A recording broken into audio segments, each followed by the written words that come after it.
사도행전 7장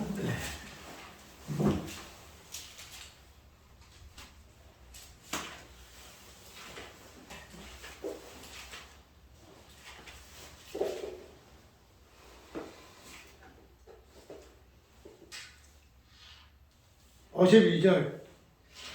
사도행전 7장 52절.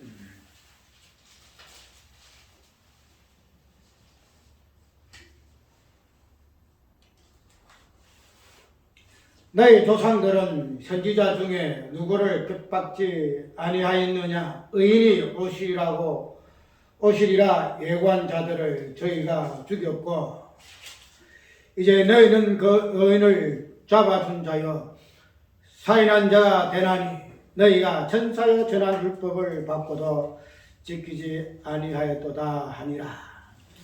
찬양 95장을 합니다.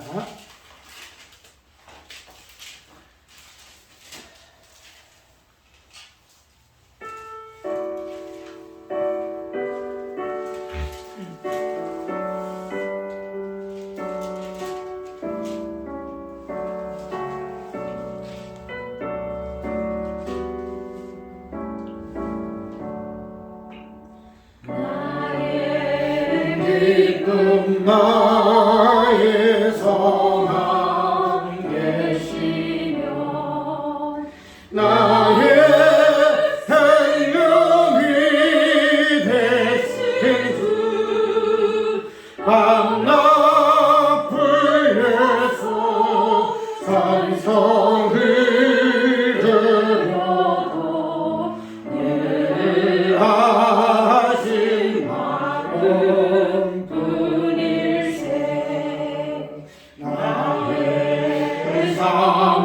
사모하는 선한 목자는 어느 어떤 동산을 양의 능이와 함께 가소서 이끌음을 함께 하실까 일 없이 거친 밝은 불에서 날긴 하나의 수로 이자리로 예를 내모야 정수처럼 하노라.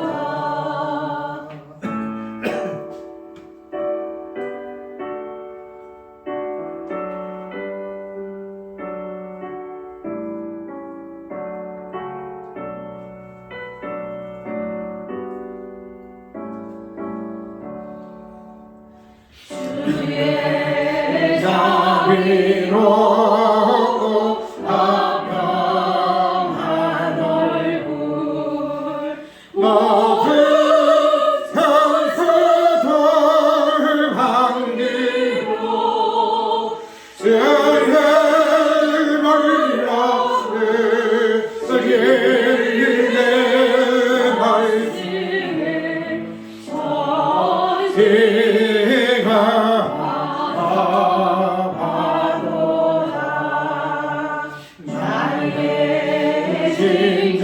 진정사로 하는 예수님 행주하사다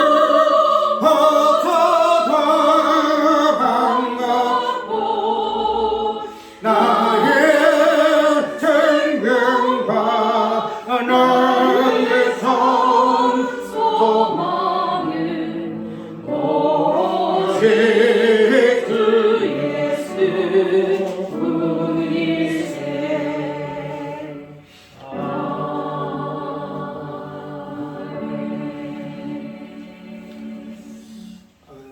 이제 7장 중에 나타나는 다양한 진리의 말씀들을 오늘 살펴볼 것인데, 저번 주에서는 7장 1절에서 기소 내용이 무엇인가 하는 부분을 우리가 봤지요. 기소는 검찰이 사건의 내용을 가지고 이 사람은 이러이러한 죄가 있습니다 하는 그런 부분들을 말하는 것인데, 그런 기소가 성경에서는 어떠한 부분으로 이야기하고 있는가? 그러니까 성경 전체에 그 내용이 기소로 되어 있다. 성경 창세기로부터 계시록까지 전체가 기소하는 내용으로 되어 있어서 그 기소받은 자는 죄인이다. 그런 걸 잠깐 살펴봤고, 그 다음에 수요일에는 천국의 비밀과 그 비밀을 아는 자. 지금 사도행전 10장을 통해서 지금 여러 가지 살펴보고 있죠. 저번 주 1월 29일 날에는 언약의 본질은 성전과 율법이라, 그래서 1장을 통해서 또 7장 1절부터 이야기를 좀 했고, 그래서 오늘은 사도행 10장의 세 번째 설교가 되어지는데, 그 내용의 의미는 하나님의 그 공의, 하나님의 그 공의가 신원의 어떤, 그 다음에 서원, 그런 부분으로 살펴보고, 왜 이 사도행전 7장의 그 내용이 마지막에 하나님의 그 공의적인 부분으로 이야기가 되어지고 있는가 하는 부분을 살펴보고, 그래서 이 부분들이 요한복음 10장에 보아지게 되면 예수님이 그 하나님의 그 공의에 대해서 이야기를 지금 하고 있거든요. 그래서 예모로 판단하지 말고 하나님의 공의로 판단하라. 10장에 있는데 그 5시간에는 천사율법과 그래서 예모, 그 다음에 공의의 그 판단이 성경에서는 무엇을 이야기하고 있는가 부분을 한번 이어서 할 겁니다. 그래서 이 공의라는 것은 우리가 좀 굉장히 쉽게 말할 수 있는 부분이 아니죠. 공의는. 왜냐하면 공의라는 것은 굉장히 무거운 주제잖아요. 무거운 주제거든요. 하나님의 공의의 그 심판이 있기 때문에 공의라는 부분은 굉장히 우리에게 부담이 되는 그런 내용이에요. 그런데 우리가 성경을 보게 되면은 이 하나님의 공의는 우리가 하나님의 어떤 심판의 그런 종말론적인 그런 개념으로서 우리에게 주어지기 있어서 그것을 잘 언급을 안 하려고 그래요. 그런데 이 하나님의 공의라는 것은 그렇게 우리가 뭐 꼭 하나님의 어떤 의미로운 심판이라는 부분을 드러내기 위해서 우리가 말하고자 하는 그런 개념이 아니에요. 하나님의 공의라는 개념은. 그러니까 너무 우리가 하나님의 그 공의라는 개념 자체를 마지막에 그 하나님의 그 종말론적인 그 심판이라는 그 부분에서 보기 때문에 우리가 하나님의 심판은 의미롭잖아요. 또 공의로운 부분이 있고, 그래서 우리가 이 부분이 약간 우리 언급하기를 필요하고 그런 부분이 없지 않아 있으나, 그러나 이 하나님의 이 공의라는 부분은 마지막 종말론적인 하나님의 심판의 개념에서 넣는 개념이지만은 또 종말론적인 개념과 함께 뭐랄까요? 종말은 우리가 마지막이죠. 마지막은 종말이잖아. 마지막. 그런데 하나님의 공의라는 부분은 마지막에 나타나는 그런 부분으로 우리가 생각하면 참 뭐 그렇지만, 그러나 이 마지막의 앞에 처음, 그 다음 시작, 이 부분으로 우리가 보게 되면은 마지막으로 우리가 생각해야 할 하나님의 공의가 처음이라는 시작의 어떤 기점에서 이 부분을 잡고 보게 되면은 성경 전체 내용이 하나님의 공의적인 내용이에요. 하나님의 공의가 무엇인가 하는 이 부분을 드러내는 것이 이 성경인데, 그래서 오늘 전체적인 주제를 무엇으로 이야기를 하고 있어요? 하나님의 공의는 성부와 성자의 관계와 본질에서 나오는 개념이다. 이런 거예요. 뭐 정벌론에서 하나님의 심판에서 하나님의 공의가 이러니 저러니 그것을 이야기함이 아니고, 하나님의 공의라는 것은 잘 자주 인용하잖아요. 우리 자주 성부와 성자 이 관계 속에서 우리가 끄집어내야 할 개념이 될 말이죠. 그러니까 여기는 종말론적인 그러한 개념도 있고, 처음 시작, 즉 창세 전에 대한 개념도 포함되어 있고, 그렇기 때문에 우리가 이 하나님의 공의의 개념을 이런 관점에서 보게 되어지면 단순한 마지막 하나님의 심판, 종말론적인 관점에서 하나님의 공의를 살펴볼 이유가 없어요. 하나님의 공의는 종말론에서 보는 것이 아니고 창세 전부터 나오는 개념이기 때문에, 그 되면은 우리가 성경 전체를 하나님의 공의라는 개념 속에 보게 되시게 되면은 창세기서부터 시작해서 계시록까지 전체 하나님의 공의의 개념이에요. 하나님의 공의의 개념. 그래, 그 부분을 지금 사도행전에서 특별히 누구예요? 서대만 지금 이야기하고 설교하고 있다는 거죠. 하나님 공의에 대해서 하고 있다는 거죠. 그럼 이 하나님의 공의의 개념을 지금 서대만은 어떻게 이야기하고 있죠? 무엇을 오늘 본문 속에 보게 되면은 봅시다. 7장 52절에 우리가 봤죠. 단순하게 표현은 의인이 오시라 예고한 자들을 저희가 죽였고, 그 다음에 이제 너희는 그 의인을 잡아준 자요 살인한 자가 되나니, 이렇게 지금 이야기를 하고 있어요. 그런데 내가 성경을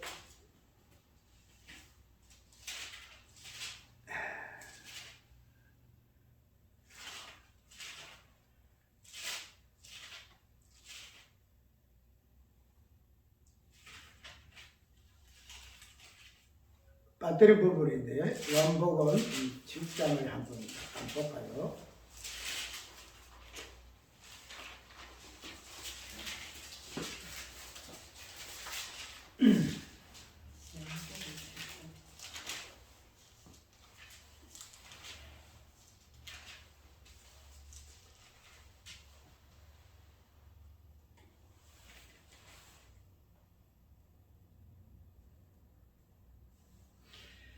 이 부분 오후 예배 시간에 놓을 부분인데,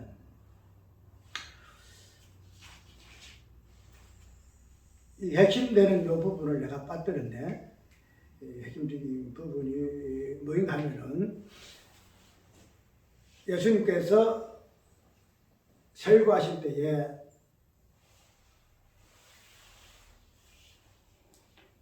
아벨의 피로부터 그 다음에 사가라의 피해까지 그 부분을 언급하면서 오늘 본문 속에서 사도행전 서대반이 그 설교한 인용한 부분들이 예수님께서도 하신 말씀 가운데 드러나요. 그래서 아벨의 피로부터 사가라의 피해까지 그 모든 것을 이 세대가 담당하리라, 이런 말씀이 나와요. 그래서 지금 사도행전에 지금 서대반이가 설교하는 중에 그 표현이 어떻게 나오는가 하면, 의인을 7장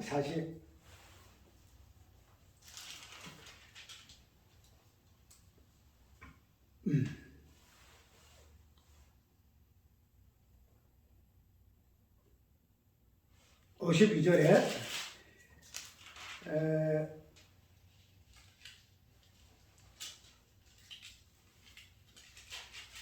7장 52 아까 우리가 어떤 본문을 읽었죠? 7장 52절. 7장 52절을 읽었어요?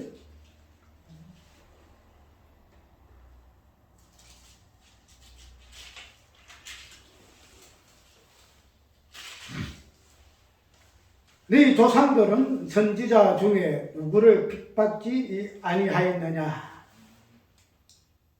의인이 오시리라 예고한 자들을 저희가 죽였고, 그 다음에 그 의인을 잡아준 자요 사인한 자가 되나니, 이리 이야기하고 있어. 표현 어떻게 하게 되면은 의인이 오시라 예고한 자들을 저희가 죽였고, 이렇게 이야기하는데, 이 부분을 언급하는 부분이 아까 예수께서 하신 말씀 그대로 너희가 아벨의 피로부터 바가라의 아들 사가라의 그 피까지 너희 세대가 다 담당하리라, 이렇게 지금 이야기를 하고 있죠. 그래서 아까 이야기한 대로 성경이라는 것은 전체 하나님의 공의가 무엇인가 하는 부분을 드러내는 부분일 것 같으면, 이 부분을 창세기의 시작이라는 인물적인 부분에서 뭐를 언급하고 있습니까? 아벨을 이야기하고 있죠. 아벨의 피. 창세기에서 나오는 가장에 나오는 아벨의 피에서부터 해서, 그 다음에 역대하에 나오는 24장에 나오는 사가라의 어떤 인물의 피까지 지금 언급을 지금 하고 있습니다. 그래서 이러한 의인이 오리라고 외고한 자들을 너희가 죽였지 아니하느냐, 이 이야기하고 있는데, 그 의인이 오리라고 외고한 자를 누구로 표현 좀 하고서 아벨, 사가라. 단순히 아벨이라는 인물만 모사하는 것이 아니고 아벨의 피, 그 다음에 사가라의 피, 이를 지금 이야기하고 있다는 거죠.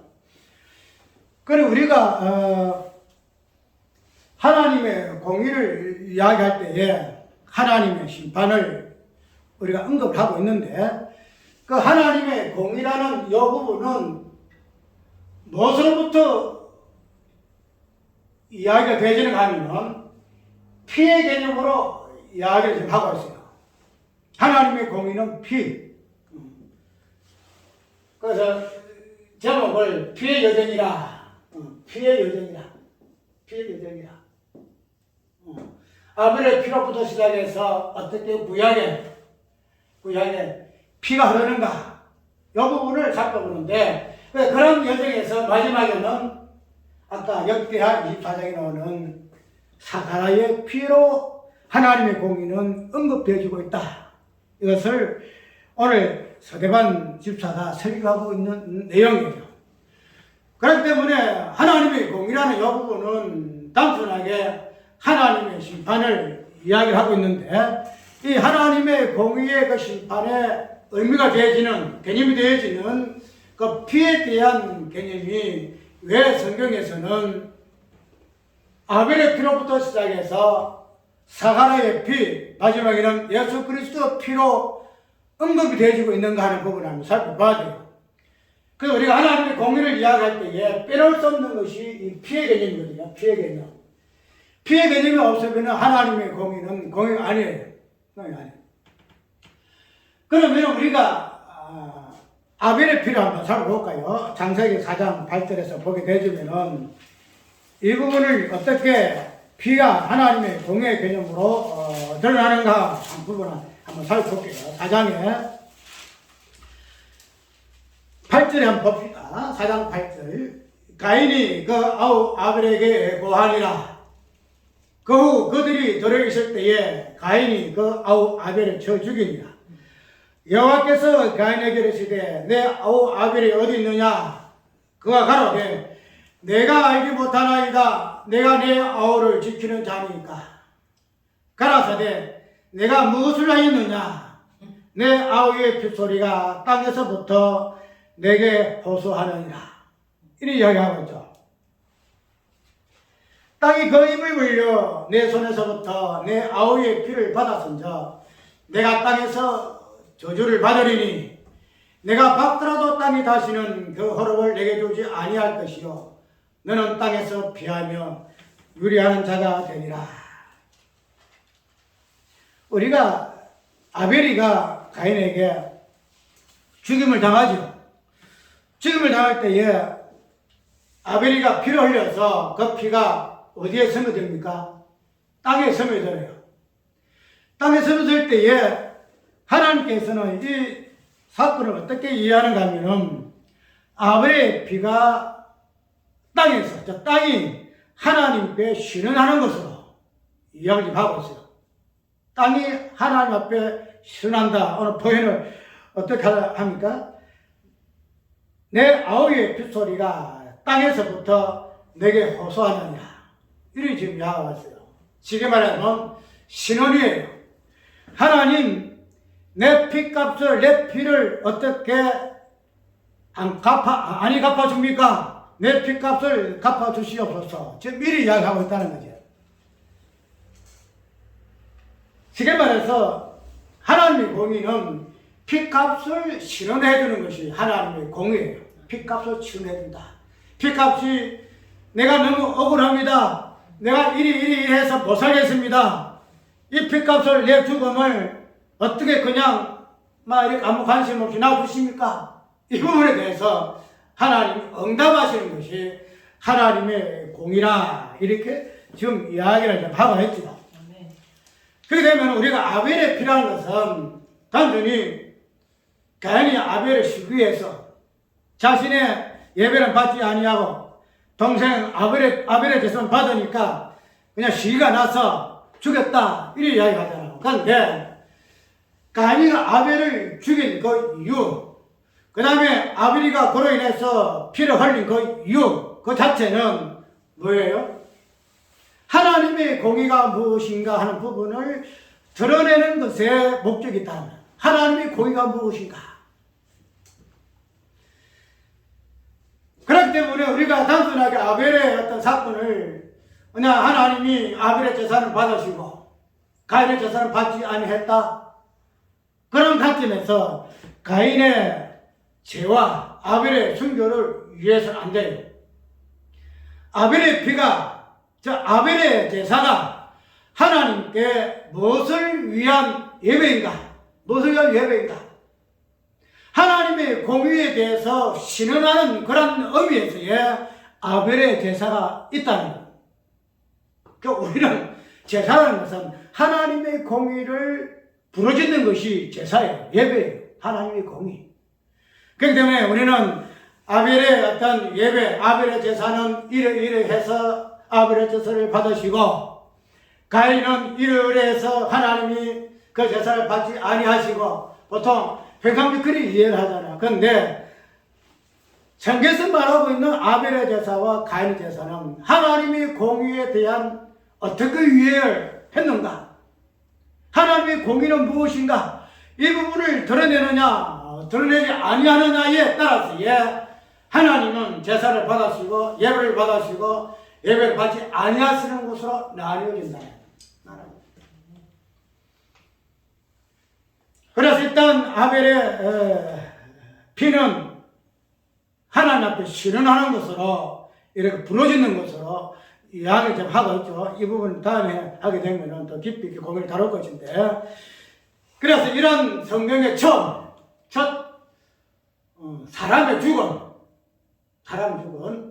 우리가 사도행전을 보면은 첫 순교가 서대반이잖아요. 서대반인과 같이 성경 처음에 순교하는 사람, 첫 죽음이라는 이 부분을 드는 인물이 아벨이다 이 말이죠. 그렇게 되면 이 아벨의 이 죽음이라는 것은 피라는 것은 아까 이야기한 대로 오늘 본문 속에서 어떤 의미에서 하나님의 공의를 드러낸 입장에서의 시작이다. 하나님의 공의가 무엇인가 하는 부분을 하나님께서는 아벨의 피를 통해서 무엇인가를 드러내기 위함에 있어서의 아벨의 순교가 있다는 사실. 그런데 서대반 좀 똑같은 의미예요. 자, 그럼 이런 부분들이 이제 역대하 24장 받아볼까요? 역대 24장. 역대 24장은 역대상, 역대하, 그 다음에 느헤미야 앞에, 에스라 느헤미야 앞에, 역대하 24장. 670페이지 정도. 역대하 24장을 찾았으면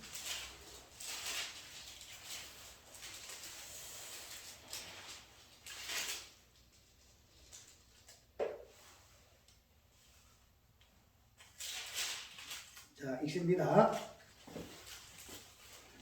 1절입니까? 1절. 24장 간단한 읽을게요. 제사장 여호와다가 세상에 사는 모든 날에 요아스와 여호와 보시기에 정직히 행하였으며 여호야다가 왕으로 두 아내에게 장가들게 하였더니 자녀를 낳았더라. 그 후에 요아스가 여호와의 전을 중수할 뜻을 두고 제사장과 네 사람을 모으고 저희에게 이르되 너희는 유다 여러 성읍에 가서 이스라엘 무리에게 해마다 너희 하나님의 전을 수리할 돌을 거두되 그 일을 빨리 하라 하였으나 네 사람이 빨리 하지 아니한지라. 쭉 읽어보고 그 다음에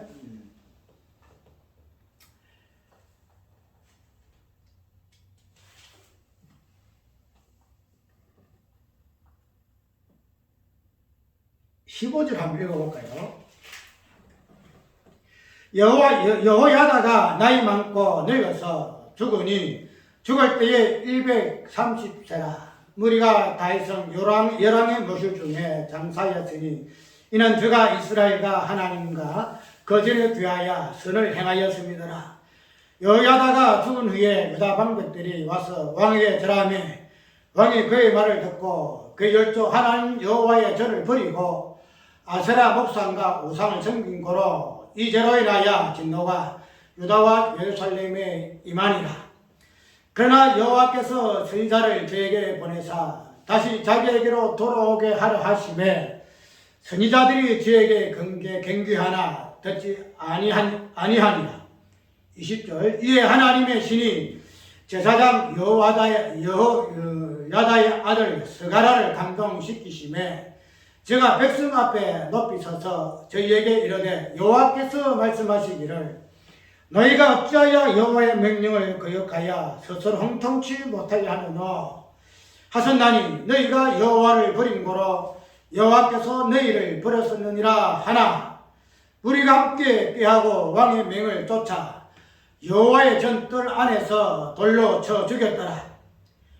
요아스의 왕이 이와 같이 스가랴의 아비 여호야다의 베푼 은혜를 생각지 아니하고 그 아들을 죽이니 저가 죽을 때에 이르되 여호와는 감찰하시고 실현하여 주옵소서 하니라.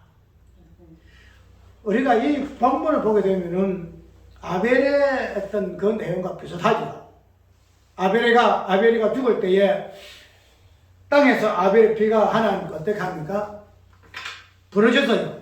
내가 억울한 죽음을 당하였으니 하나님 이 피값을 좀 해주세요. 좀 갚아주세요. 이렇게 신원하고 있어요. 그런데 이 여호야다의 아들 스가랴가 죽을 때에 그런 모양새로 죽어요. 여호야다는 어떤 사람이에요? 요아스 왕을 도와서 성정을 베푸게 한 제사장이에요. 쉽게 말해서 여호야다는 요아스를 중매했거든요. 중매해서 결혼해가지고 아들 둘이 낳게 해요. 그리고 성전을 지어서 다양하게 하나님이 섬긴 부분에서 이 요아스 왕을 도와서 요아스 왕이 복을 받을 수 있도록 이렇게 도움을 준 사람이 이 여호야다예요. 그런데 이 여호야다가 죽어요. 죽을 때에 그 아들이 누구예요? 스가랴예요. 스가랴인데 죽은 후에 이스라엘 백성들이 하나님을 떠나서 왕이 백성에 절한다 하는 것 자체가 하나님 계시에 절하는 거거든요. 그러니까 우상의 자리에 앉았으니까 하나님 온다 갔다 없는 게 요아스 왕이. 그래서 그냥 우상을 섬기고 이렇게 하니까 하나님께서 책망하시잖아요. 그 들어서 쓰는 인물이 누구예요? 스가랴예요. 사가랴가 하나님의 성령에 감동해서 책망합니다. 어이하여 너희가 하나님을 버리고 우상을 섬기느냐. 책망하잖아요. 책망할 때에 결론 어떻게 됐죠? 이스라엘 백성들이 돌로 쳐서 사가랴를 죽어요. 사가랴 돌로 쳐요. 그것도 성경아 돌로 쳐 죽어요. 이 서대반이 죽으니까 똑같이 돌로 쳐 죽어요. 죽을 때에 이 사가랴가 어떻게 마지막 하고 있죠? 하나님. 결론적으로 내가 너무 억울하지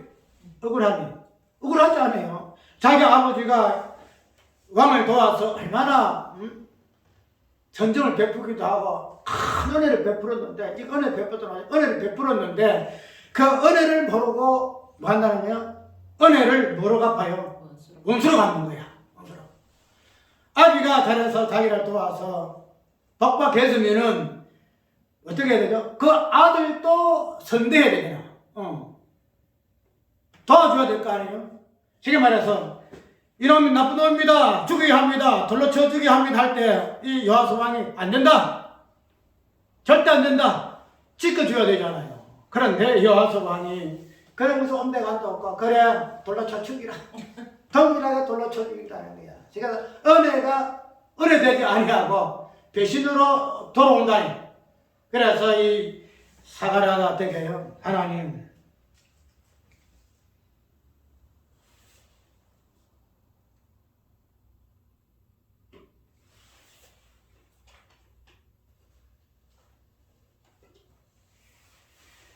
제가 죽을 때에 이르되 여호와는 감찰하시고 실현하여 주옵소서 하니라.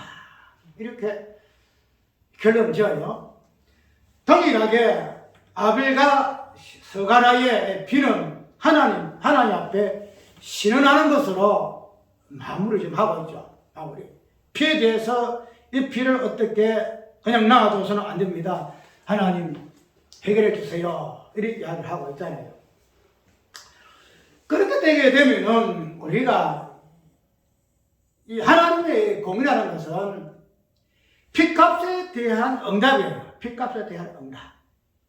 아벨의 피의 응답이고 사가랴 피에 대한 응답이다 이 말이에요. 그래서 결론적으로 보게 되면은 하나님의 공의는 예수 그리스도 피값에 대한 응답이라 우리가 이렇게 이야기를 하고 있죠. 깊이 할 건 없고 이런 관점에서 우리가 피에 대한 응답이 하나님의 응답이 하나님의 공의라 이렇게 이야기를 좀 할 수가 있어요. 그런데 우리가 하나님의 공의와 하나님의 피값에 대한 하나님의 응답으로 치게 되면은 구약에 대한 하나님의 피에 대한 응답과 신약에 대한 하나님의 피값에 대한 응답이 차이가 있어요. 어떤 형식으로 차이가 있는가 하면은 구약의 피값에 대한 행식은 신원하는 것으로 드러나요. 신원하는 것으로. 쉽게 말해서 내 피가 너무 억울하니 뭐랄까 좀 갚아주세요. 이런 식으로 구약은 이야기를 하고 있죠. 하나님 앞에 하나님 공의를 부르짖어요. 그런데 신약의 신원은 그렇지 않아요. 스데반이가 마지막에 죽을 때에 어떻게 이야기를 하고 있죠? 하나님, 저들이 알지 못하여 나를 죽입니다. 저들의 죄를 저들에게 돌리지 마옵소서.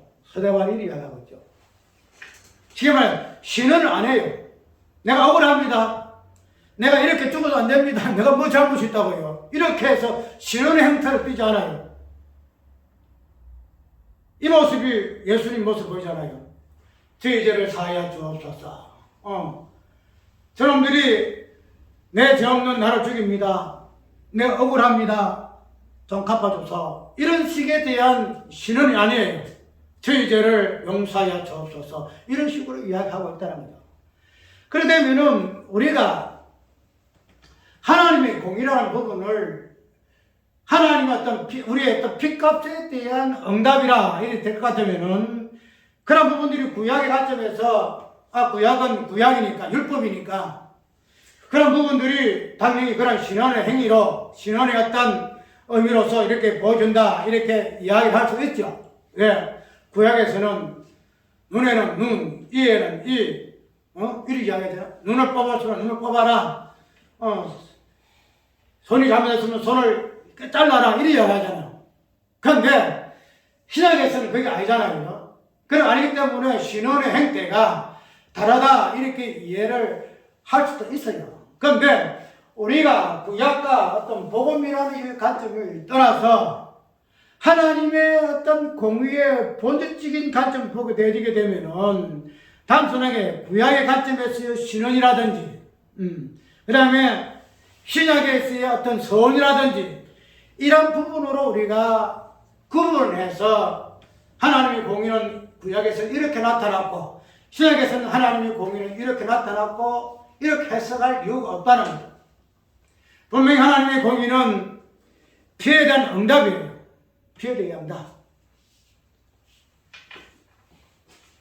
하나님의 공의가 피해에 대한 응답으로 나타날 그 이유는 뭔가 하면은 피는 무엇을 이야기하고 있죠? 죄를 드러내죠.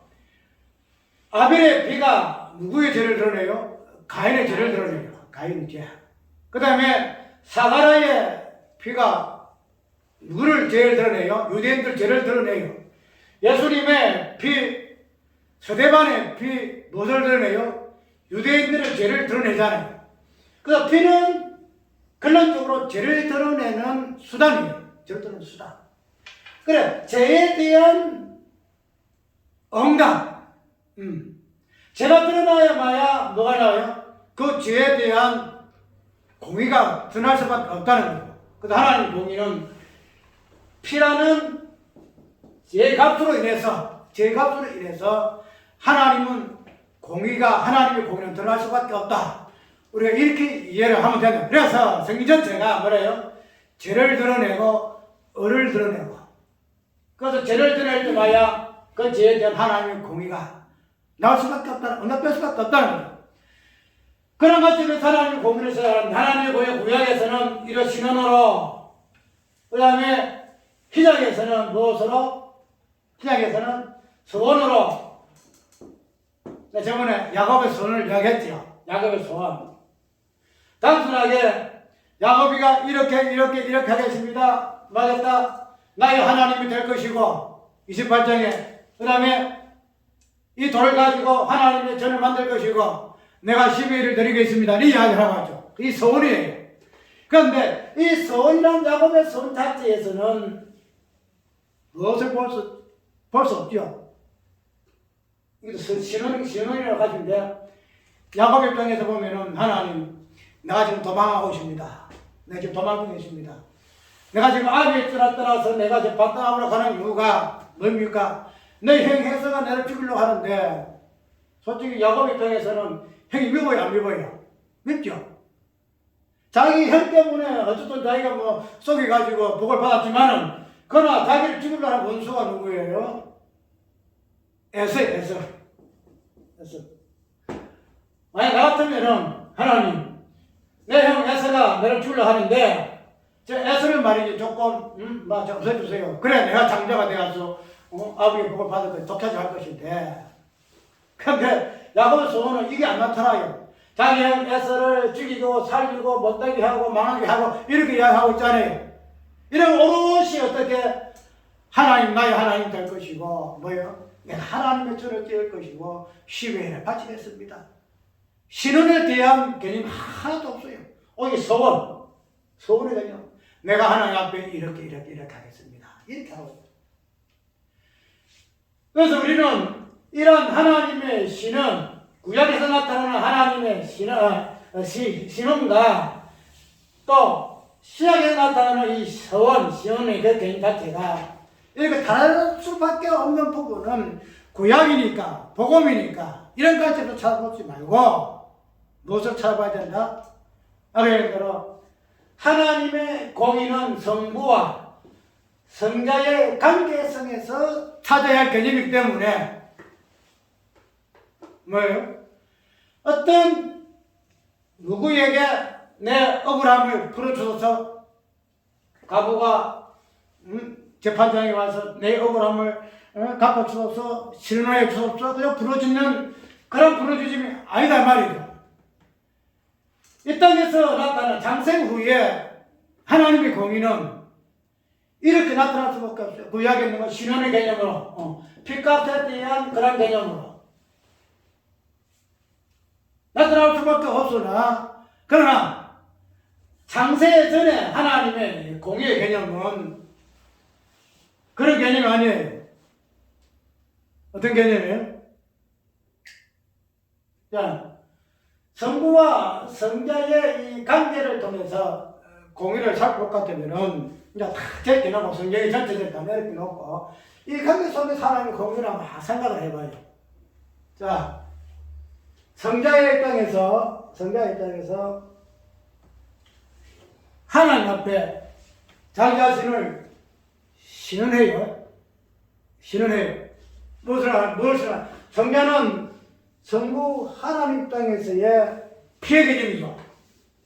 성자는 하나님의 죽음이라는 요 개념을 갖고 있는 부분이 성자 하나님의 개념이거든요. 그러면은 성자 하나님의 입장에서의 신은 무엇일까? 자, 한번 생각해봐요.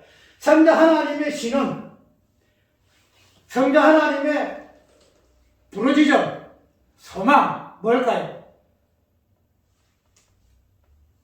성자 하나님의 신호는 다른 거 없어요. 성부대입니다, 성부대. 성자 자신의 그 피의 개념, 죽음의 개념, 이 개념이 응답되어지고 공의 심판으로 정확하게 이 부분들이 설정되어질 때에 완성되어진 성취되는 개념이 뭔가 하면 성부 하나님 개념이에요. 성부 하나님 개념. 그래서 성자 하나님은 성부 하나님의 개념으로 신원하고 성부 하나님은 이 성자 하나님의 신원을 무엇으로 응답하죠? 성자가 성부됨으로 그 신원을 응답하십니다. 이것이 뭐예요? 하나님의 공의예요. 하나님의 공의. 공의라는 것은 치우침이 없잖아요. 치우침이 없죠. 공의라는 것은 공정한 어예요. 공정한 어. 지금 말해서 저울로 달아봤을 때 한쪽으로 치우치지 않아요. 누구는 낮고 누구는 높고 이거 아니에요. 성자의 개념 하나님의 땅에서 성자됨은 하나님의 낮아지심이죠. 하나님의 낮아지심이고 하나님의 죽으심이에요. 그래서 성부가 성자로 낮아졌지요. 맞죠? 낮아졌지요. 그런데 이 낮아짐이 동등하게 공정하게 똑같아져야 돼요. 그러면은 이 성자 하나님의 낮아지심이 하나님이 공의를 증폭시킬 때에 성자 하나님이 어떤 하나님으로 되어야죠? 성부 하나님으로 돌아가야 돼요. 성부 하나님. 그래야 서로가 공의 감정에서 만족해요. 성자 하나님도 만족하시고 성부 하나님도 만족하시고. 그러니까 우리가 생각하는 이 공의는 굉장히 인간적인 공의예요. 이 부분을 모르니까 뭐가 돼요? 신원이 나와요. 신원이 나와요. 왜 신원이 나올까? 내가 너무 억울합니다. 내가 너무 억울하고 너무 한이 많아서 나 도저히 못 견디겠네요. 하나님 이걸 좀 갚아줘서 겉으로 행상은 겉으로 모양 이런 모양에서 취할 수밖에 없는 것이 이 땅에 있는 공의다 이 말이죠. 근데 그 공의의 본질 부분에서는 하나님의 성부와 하나님의 성자의 관계 속에서 어떻게 서로가 리바이브 하는가, 서로가 교통하는가, 서로가 어떻게 관계하는가, 이 부분에서 하나님의 공의가 무엇인가 하는 부분들이 정확하게 드러나요. 하나님의 공의는 치우침이 없어요. 치우침이. 아이고, 네가 잘못했으니 내가 신혼의 어떤 목적도 마찬가지예요. 하나님 이것을 내가 너무 억울하니 하나 풀어줘서 이게 공표가 되잖아요. 그런데 그러한 신혼의 어떤 그 갈망이 성부와 성자의 그 관계 속에서 이미 성취된 부분으로 이야기 좀 하고 있다는 거예요. 하나님 공의는 이렇게 성취가 된 거예요. 그래서 우리가 예수님께서 이 부분을 아까 이야기했대로 저들이 죄를 모릅니다. 그러니 저들의 죄를 용서하시고 인간의 죄를 어떤 신원의 어떤 대상으로 보지 않아요. 인간의 죄를. 그죠? 인간의 죄를 봤으니까 인간의 죄는 뭐예요? 예수 입장에서는 자기 십자가 못 받는 거잖아요. 못 받는 거잖아요. 그렇게 되면은 예수 입장에 보면 분명히 이게 신원이에요. 하나님 내가 너무 억울합니다. 내가 왜 하나님 아들로서 인간들은 죽음 당해야 합니까? 너무 억울해요. 그래서 저들이 죄를 꼭 갚아줘서 아벨의 피와 같이 사가랴의 피와 같이 이렇게 부러지자 돼요. 그런데 예수님의 입장에서의 인간의 죄는 죄가 아니에요. 죄를 드러나는 그래서 그 죄로 말미암아 응답되어지는 하나님의 공의를 보지 않아요. 이해가요? 하나님 인간의 죄로 보게 되면 인간의 죄로 인해서의 응답을 주는 하나님의 공의지요. 그런데 하나님의 공의는 인간의 죄와 무관해요. 인간의 죄와는. 우리가 볼 때에 하나님의 종말론 심판이니 하나님께서 인간의 죄를 갖다가 심판하실 것이야. 그래 이야기해서 하나님의 공의 종말론 입장에서 심판을 이야기하고 있잖아요. 그런데 하나님의 공의는 인간의 죄에 응답해서 죽을 놈 살려내가 심판하신 그런 심판 아니다. 그게 공의 아니다 이 말이죠. 무엇으로? 인간의 죄와는 상관없어요. 인간의 죄가 있으면 예수님이 저 죄를 가만하고 되겠습니까? 심판할 수 없어. 이렇게 시연할 수밖에 없으나 하나님의 공의는 그런 인간의 죄에 좌지우지돼서 응답하시고 심판하시는 공의가 아니다라는 겁니다. 그래서 우리가 너무 그냥 이 세상의 창조 후에 어떤 허상, 예모의 관점에서 모든 것을 분석하고 해석하고 정의를 하다 보니까 이런 것 하나님의 어떤 모든 속성들이 그런 관점에서 해석되어지는 거야. 하나님의 공의는 그런 공의예요. 인간의 죄와는 상관없어요. 하나님의 공의는 어떻게 하나님의 본질 속에서 성부와 성자의 관계가 어떻게 성자가 하나님 되고 성부가 성자가 되는가, 성자가 아버지가 되고 아버지가 아들이 되는가, 이 부분 속에서의 공평함이 하나님의 공이다. 하나님의 공이다. 이런 부분에서 우리가 보게 되면은 조직신학 자체가 다 새롭게 해석이 돼요. 해석이 돼요. 내가 말은 말하잖아요. 앞으로 조직신학 재해석하라. 하나님의 공의는 뭐가 뜨면 그렇지 않다. 하나님의 공의는 구약에서 아벨의 피로부터 사갈의 피, 그게 신약에서는 예수님의 어떤 부분이 나왔는데 예수님의 어떤 부분에서는 인간의 죄에 의한 신원이 아니고 성자 하나님이 어떻게 성부 하나님으로 다시 돌아가는가. 여가 점에서 하나님의 공의를 부르짖는 것이죠. 내가 아들이 되었지 않습니까? 아버지요. 아버지 내가 아들 되었지 않습니까? 이 부분을 다시 본질 부분으로 성부 하나님, 하나님으로 성부 성자 하나님, 그냥 하나님으로 다시 뭐랄까 돌려주시옵소서. 이렇게 이야기 부르짖는 거야. 그 하나님의 응답이 였으니까 다 하나님 올라가셨잖아요. 그래서 우리가 하나님이 성부 하나님도 하나님이요, 성자 하나님도 하나님이요. 거기가 온전히 성취된 부분으로 이야기하고 있잖아요. 그래서 우리는 오늘 하나님의 공의 이 부분이 서대반의 입장에서 설교에서 어떻게 아벨의 피로부터 사갈의 피로, 그 다음에 예수 그리스도 그 의인의 피로 말미암는 그 신원, 그 신원이 하나님의 공의에 어떻게 응답될 것을 불러주고 거나 이런 부분들이 창세전에는 하나님의 공의가 이 땅에 있는 이러한 관점에서의 공의가 아니고 하나님의 본질적인 관계에서 하나님의 공의는 어떻게 성경에서 나타나고 있는가 하는 부분을 살펴보고 그런 하나님의 공의 이루심, 공의 성취되심의 그 부분을 우리가 깊이 있게 통찰해야 할 것입니다. 찬송가